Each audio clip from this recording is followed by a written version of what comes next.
আসসালামু আলাইকুম। আজকে আমরা প্রভাবক এবং প্রভাবন নিয়ে কথা বলার চেষ্টা করব। শুরুতে বলে নেই যে আমাদের প্রভাবক এবং প্রভাবন এই জিনিসটা অনেকটা ঘটক বা তৃতীয় পক্ষের মতো, যেরকম বিয়ের ঘটক নিজে বিয়ে করে না কিন্তু বিয়ে সম্পন্ন হতে সাহায্য করে। তাহলে দেখো প্রভাবকের যে সংজ্ঞাটা, সেখানে আমাদের কি বলা আছে, যে পদার্থ কোনো রাসায়নিক বিক্রিয়ার উপস্থিত থেকে বিক্রিয়ার গতিকে বাড়ায় অথবা বিক্রিয়ার গতিকে কমায়। কখনো গতি বাড়াইতেও সাহায্য করে, আবার কখনো বা গতি কমাইতেও সাহায্য করে, কিন্তু বিক্রিয়া শেষে ভরে এবং গঠনে অপরিবর্তিত থাকে। যখন বিক্রিয়া শেষ হবে তখন এটার ভর এবং যে গঠনটা ছিল, যেটা নিয়ে বিক্রিয়াটা শুরু করেছিল, সেই গঠনটা অপরিবর্তিত অবস্থায় থাকবে, তাকে আমরা প্রভাবক বলে থাকি। আর এই যে পুরো প্রসেসটা, যেটা প্রভাবক ধীরে ধীরে বিক্রিয়ার গতিকে কমাচ্ছে বা বাড়াচ্ছে, বিক্রিয়া শেষে নিজে ভরে এবং সংযুক্তিতে অপরিবর্তিত থাকছে, এই পুরো প্রসেসটাকে মিলে আমরা বলতে পারি প্রভাবন। তাহলে এই ছিল আমাদের প্রভাবকের বা প্রভাবনের সংজ্ঞা। এখন আসি আমরা এই প্রভাবক এবং প্রভাবনের দ্বিতীয় স্টেপে, মানে আমাদের প্রভাবন কিভাবে কি করে। দেখো, প্রভাবক যেটা আছে সেটা যদি আমরা কোনো একটা বিক্রিয়াতে দেই, ধরে নাও যে বিক্রিয়ায় x+y = আমাদের জেড উৎপন্ন করছে। এখানে অল্প পরিমাণ প্রভাবক ব্যবহার করে আমরা বিশাল পরিমাণ বিক্রিয়ক থেকে উৎপাদ তৈরি করতে পারি। মানে আমাদের প্রভাবকের যে যদি বৈশিষ্ট্য বলে থাকি, তাহলে অল্প পরিমাণে যথেষ্ট এইটা। তারপরে ভর এবং রাসায়নিক সংযুক্তি অপরিবর্তিত রেখে, মানে বিক্রিয়া শেষে এই যে ধরে নাও যে এইরকম বিক্রিয়া নয়, x+y = আমাদের জেড উৎপন্ন করছে, এখানে আমরা প্রভাবক দিয়ে দিয়েছি প্রভাবক। এখন এখানে অল্প পরিমাণে প্রভাবক দেওয়ার ফলে আমাদের অধিক পরিমাণে উৎপাদ তৈরি হইল। তারপরে আর বৈশিষ্ট্যটা হচ্ছে ভর এবং ধর্ম অপরিবর্তিত, মানে বিক্রিয়া শেষে প্রভাবকের যে ওজনটা, সেটার কোনো পরিবর্তন হবে না। মানে এখানে ধরে নেওয়া যে 50 কেজি বা আমরা 50 মোল বা 5 মোল প্রভাবক নিলাম, তারপরে যখন বিক্রিয়া শেষ হইল তখনও কিন্তু আমরা ওই 5 মোল প্রভাবকটাই বিক্রিয়া শেষে বের হয়ে চলে আসবে, এখানে কোনো চেঞ্জ হবে না। মানে বিক্রিয়ার প্রথমে যেটুকু প্রভাবক দিয়েছিলাম, বিক্রিয়ার শেষে সেই প্রভাবকই আমরা পেয়ে যাব। নির্দিষ্টতা, সব প্রভাবক সব বিক্রিয়ার জন্য কাজ করে না।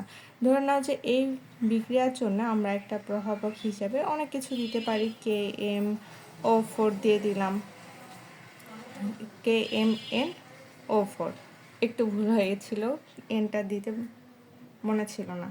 অথবা ধরে নাও যে আমরা আরও একটা বিক্রিয়া দেখি, 2KClO3, এখানে আমরা প্রভাবক হিসাবে দিয়ে দেই MnO2।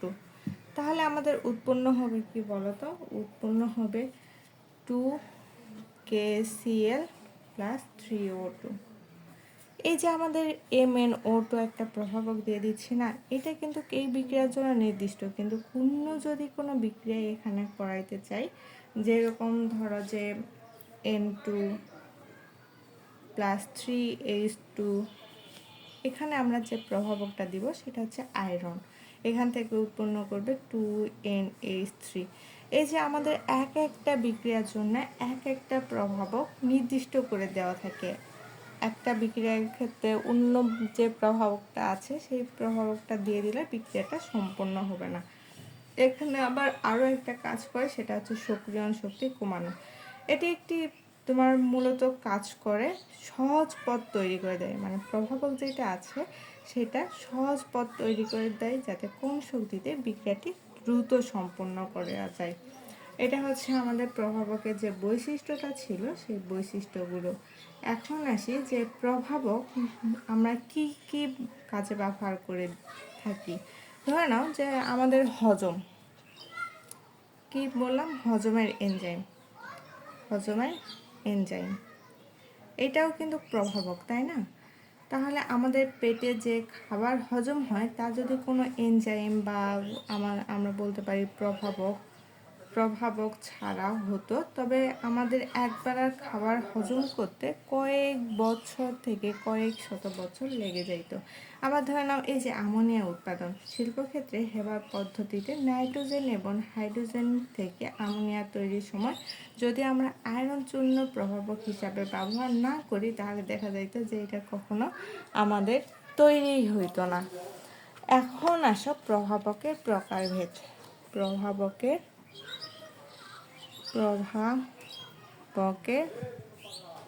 প্রকারভেদ।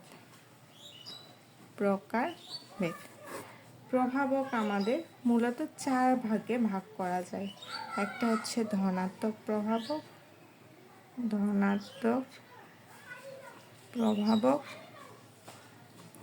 একটা ঋণাত্মক প্রভাবক,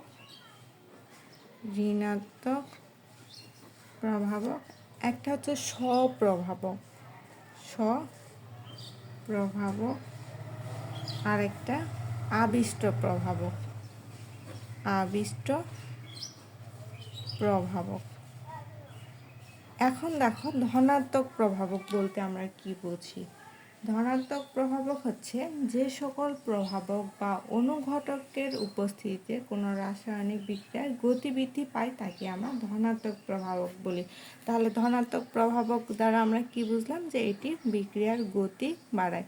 যে বিক্রিয়ক বা যে প্রভাবক আমাদের বিক্রিয়ার গতি বাড়াবে তাদেরকে আমরা বলতে পারি ধনাত্মক প্রভাবক। যেরকম দেখো এই যে এই উদাহরণটা, আমাদের N2+3H2, এখানে আমরা দিয়ে দিয়েছি নাইট্রোজেন এবং হাইড্রোজেন গ্যাস হতে যখন আমরা অ্যামোনিয়ার শিল্প উৎপাদন করব তখন আমরা আয়রন চূর্ণ দিয়ে দিয়েছি। এইটা ধনাত্মক প্রভাবক হিসাবে কাজ করে, কারণ এটা আমাদের বিক্রিয়ার গতিকে বৃদ্ধি করে, এই জন্য এটাকে আমরা ধনাত্মক প্রভাবক বলে আখ্যায়িত করতে পারি। আবার আরও একটা উদাহরণ হতে পারে, ধরে নাও যে আমরা 2SO2, এটা কিন্তু গ্যাসীয় পদার্থ, প্লাস O2, এখানে আমরা দিয়ে দিলাম প্লাটিনাম চূর্ণ এবং তাপ দিয়ে দিলাম 450 ডিগ্রি সেলসিয়াস, তাহলে উৎপন্ন হবে 2SO3 গ্যাস। এই যে প্লাটিনাম চূর্ণ যেটা দিলাম না, এটা কিন্তু আমাদের ধনাত্মক প্রভাবক। যদি বলো যে কীভাবে ধনাত্মক প্রভাবক হইল, কারণ 450 ডিগ্রি সেলসিয়াস তাপমাত্রায় আমাদের প্লাটিনাম প্রভাবকের উপস্থিতিতে সালফার ডাই অক্সাইড অক্সিজেনের সাথে বিক্রিয়া করে সালফার ট্রাইঅক্সাইড গঠন করছে, এই জন্য এটা একটা ধনাত্মক প্রভাবক। এখন আসি ঋণাত্মক প্রভাবক। ঋণাত্মক প্রভাবক, এই যে ধনাত্মক প্রভাবক কি ছিল, বিক্রিয়ার গতিকে বাড়াইতে সাহায্য করে। তার ঋণাত্মক প্রভাবক দ্বারা আমরা কি বুঝি, যে সকল প্রভাবকের উপস্থিতিতে কোনো একটা রাসায়নিক বিক্রিয়ার গতি হ্রাস পায়, তাহলে গতি এখানে ছিল বাড়ায় আর এখানে হবে হ্রাস পায়। গতি যেটা হ্রাস পায় তাকে ঋণাত্মক প্রভাবক বলে। আর এই যে পুরা যে প্রসেসটা রয়েছে সেটা হচ্ছে ঋণাত্মক প্রভাবন, আর ওইটা কি ছিল, ধনাত্মক প্রভাবন। তাহলে দেখো গতি হ্রাস করে কীরকমভাবে, তোমরা একটা উদাহরণ দিতে পারি, 2H2, এটা কিন্তু গ্যাসীয় পদার্থ, প্লাস O2, এটাও গ্যাস, ইকুয়াল টু, এখানে যদি আমরা কার্বন মনোক্সাইড গ্যাসটা দিয়ে দেই, কার্বন মনোক্সাইড গ্যাস, তাহলে আমাদের উৎপন্ন করবে 2H2O লিকুইড। এই যে কার্বন মনোক্সাইড যেটা রয়েছে সেটা কিন্তু আমাদের ঋণাত্মক প্রভাবক। কিভাবে দেখো, আমাদের কার্বন মনোক্সাইড গ্যাসের উপস্থিতি, এখানে কার্বন মনোক্সাইড গ্যাসের যে উপস্থিতি ছিল, এই উপস্থিতিতে আমাদের হাইড্রোজেন এবং অক্সিজেন বিক্রিয়া তুলনামূলকভাবে আমাদের ধীর গতিতে সম্পূর্ণ হয়, এই জন্য এটা ঋণাত্মক প্রভাবক। আবার উদাহরণ হতে পারে অনেক কিছুই, আমাদের ধরে নাও যে 2CaCl3 plus oxygen equal to আমাদের উৎপন্ন করে TCOCl2 প্লাস 2HCl। এই যে দেখো এখানে যে আমরা প্রভাবক ETOH দিয়ে দিলাম, এটা কিভাবে কি হচ্ছে, ইথানল, ETOH দ্বারা আমরা কি বুঝি, ETOH এটা দ্বারা আমরা বুঝি ইথানল। কি বুঝি বলো তো, ইথানল। তাহলে আমাদের ইথানলের উপস্থিতিতে যখন এটা ক্লোরোফর্ম এবং অক্সিজেনের বিক্রিয়া করবে তখন এই বিক্রিয়াটা তুলনামূলকভাবে ধীর গতিতে হবে। যখন এটা ধীর গতিতে সম্পন্ন হবে তার মানে এটা আমাদের বোঝাচ্ছে ঋণাত্মক প্রভাবক। কি বোঝাচ্ছে? ঋণাত্মক প্রভাবক। এখন আসি স্বপ্রভাবক। তোমরা তো ধনাত্মক এবং ঋণাত্মক বুঝলা। একটা হচ্ছে আমাদের বিক্রিয়ার গতি বাড়াচ্ছে, একটা বিক্রিয়ার গতি হ্রাস করছে। তাহলে আরও একটা উদাহরণ হতে পারে যে এরকম গ্লিসারিন যখন হাইড্রোজেন পারঅক্সাইডের বিয়োজন করে সেই বিয়োজনটা কিন্তু ধীর গতিতে হয়, মানে যেটা ভাঙাচ্ছে সেটা ধীর গতিতে হয়। এখন স্বপ্রভাবক। স্বপ্রভাবক, এই স্বপ্রভাবকটা কি বলতো? স্বপ্রভাবক হচ্ছে কোনো একটা বিক্রিয়ায়, সেটা যে কোনো বিক্রিয়া হতে পারে, কোনো একটা বিক্রিয়ায় উৎপন্ন উৎপাদের কোনো একটা যদি নিজেই প্রভাবক হিসাবে ভূমিকা রাখে এবং বিক্রিয়ার গতিকে বৃদ্ধি করে তাকে আমরা স্বপ্রভাবক বলে আখ্যায়িত করতে পারি। এই যে স্ব মানে কি? স্ব মানেই কিন্তু বোঝাচ্ছে যে নিজ, স্ব ইকুয়াল টু নিজ। তাহলে স্বপ্রভাবক মানে নিজ প্রভাবক, নিজেই প্রভাবকের মতো কাজ করে। আবার এটাকে বলতে পারি অটোপ্রভাবক। তাহলে বিক্রিয়ার ফলে উৎপন্ন কোনো পদার্থ যদি নিজেই প্রভাবক হিসাবে কাজ করে তাহলে এটা নিজে প্রভাবক হিসাবে কাজ করে, তাকে আমরা বলতে পারি স্বপ্রভাবক। স্বপ্রভাবকের উদাহরণ আমরা কীরকমভাবে দিতে পারি বলো তো? ধরে নাও যে আমাদের ইথাইল অ্যাসিটেট, ইথাইল অ্যাসিটেটের সংকেত কি? CH3 COO C2H5। এইটার সাথে যদি আমরা পানি যুক্ত করে দিই, H2O, পানি যুক্ত করে দিলাম, তাহলে ইথাইল অ্যাসিটেট এর আর্দ্র বিশ্লেষণে আমাদের পানি দ্বারা কী করা হয়? আর্দ্র বিশ্লেষণ করা হয়, তাই না? আর্দ্র বিশ্লেষণে আমাদের উৎপন্ন করে অ্যাসিটিক অ্যাসিড এবং ethanol, CH3COOH, acetic acid plus ethanol. এই যে অ্যাসিটিক অ্যাসিড এবং ইথানল গঠিত হচ্ছে, এখানে অ্যাসিটিক অ্যাসিড যেটা রয়েছে, অ্যাসিটিক অ্যাসিড প্রভাবক হিসাবে এই বিক্রিয়াকে ত্বরান্বিত করে। বা আরও বিভিন্ন রকম উদাহরণ হতে পারে, তোমরা একটু দেখে নিও, বই দেখে নিও। এখন আসি লাস্ট যেটা অপশন, সেটা হচ্ছে আবিষ্ট প্রভাবক। আবিষ্ট প্রভাবক বলতে কি বোঝায় বলো তো? আবিষ্ট প্রভাবক হচ্ছে কোনো একটা ঘটমান বিক্রিয়ায়, সেটা যে কোনো বিক্রিয়ায় হতে পারে, কোনো একটা ঘটমান বিক্রিয়ায় একটি বিক্রিয়কের উপস্থিতিতে, যে কোনো একটা বিক্রিয়কের উপস্থিতিতে যদি অন্য একটি বিক্রিয়া ঘটে, সাধারণত এই বিক্রিয়কের অনুপস্থিতিতে বিক্রিয়া ঘটে না, তবে ওই বিক্রিয়াটিকে আবিষ্ট প্রভাবক বলে। মানে আবিষ্ট প্রভাবকে এসে আমাদের মাথা ঘুরে গেল, তাই না? আবিষ্ট প্রভাবক কীভাবে হচ্ছে? আবিষ্ট প্রভাবক হচ্ছে যে কোনো বিক্রিয়া যখন একটি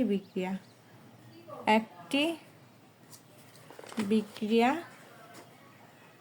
অন্য একটি বিক্রিয়াকে ত্বরান্বিত করে, অন্য বিক্রিয়াকে ত্বরান্বিত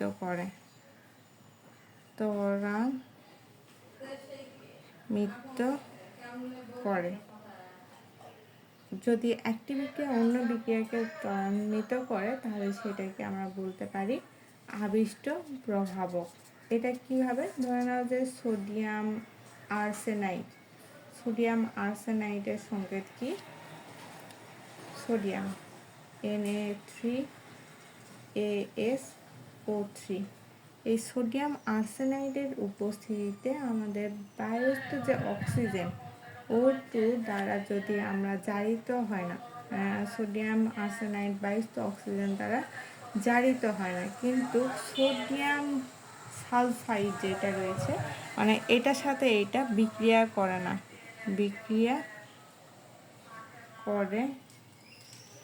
না, আবার sodium sulphate Na2SO3, sodium sulphide, এটা জারিত হয় কার সাথে? অক্সিজেনের সাথে জারিত হয়ে আমাদের উৎপন্ন করে Na2 SO4, মানে আমাদের সোডিয়াম সালফেট। এই যে সোডিয়াম সালফেট যেটা উৎপন্ন করছে, এটা কিন্তু এটার সাথে আমাদের যখন বিক্রিয়া ঘটাচ্ছি তখন বিক্রিয়া ঘটছে না, কিন্তু কোনো বিক্রিয়কের সাথে বিক্রিয়া ঠিকই ঘটছে।